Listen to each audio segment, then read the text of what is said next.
Before we understand soul fragmentation, we first need to understand the soul in itself. The soul is energy, and like every form of energy, it also has its own energetic field. Many traditions describe this energetic field as aura, and this energetic field carries the wholeness that we arrive with. Then slowly life begins. We meet different people, we go through different experience, we live in different environment, and all these experiences carry different memories within us. Now, some can be beautiful, some can be painful, and some can be real traumatic. Now, when people hear the word trauma, they often think trauma has to be something huge. Sometimes it is huge, but sometimes it is not. Trauma is personal from person to person. Sometimes it is abandonment, sometimes it is betrayal, it's bullying, or sometimes it is simply how somebody made us feel. It is how our unconscious experience in that moment. That is why the same situation can happen to two different people. One person moves through it and other person carries it for years. Let's understand what happens during trauma. Now, most experiences we naturally process and move through. But sometimes an experience becomes too overwhelming, too painful, too unbearable for the psyche to process. And when that happens, life still has to continue. This is where different tradition explains things differently.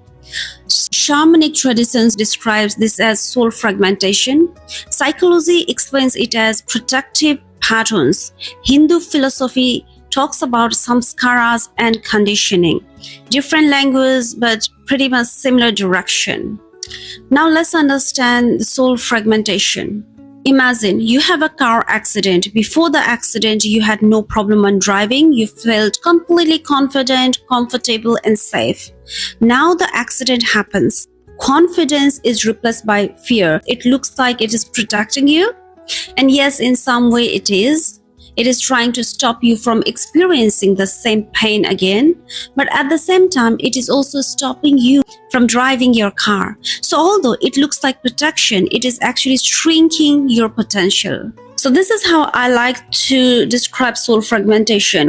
When one positive quality leaves your energy field, then another negative quality comes to replace that place. It may look like it is helping you. It is also not allowing you to become your full version, not allowing you to become your best version. Now let's talk about childhood trauma. As a children, we don't know how to process what has happened. So everything happens unconsciously. We simply continue living through it. If confidence leaves as a child, self-doubt takes its place.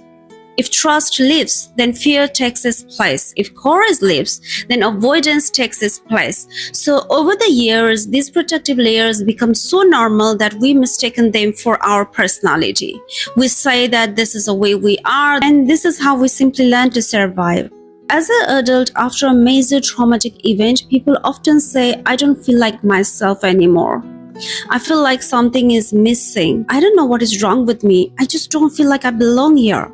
Sometimes they feel numb, sometimes they feel heavy. So as an adult, you can say, name the traumatic incident. As a child, you won't have this capacity to explain or even process the dots together. So what happened is you just take it with you along in the journey, and one day you feel like, no, I cannot get up anymore. I cannot cope with this anymore. How do we bring ourselves back then? Different traditions have different ways of explaining this. Some shamanic traditions speak about soul retrieval. Psychology offers inner work and shadow work, and this is what I love doing as well. For me, meditation has been life-changing. Now, there was a time when I also felt like something was missing. Inside, I didn't feel like myself. The part of soul that has fragmented from your body is the energy, and it is all about calling your energy back to you, knowing where your energies are going, knowing what is draining your energy. You know that every time you think negative, it is draining your energy. So you come back to you.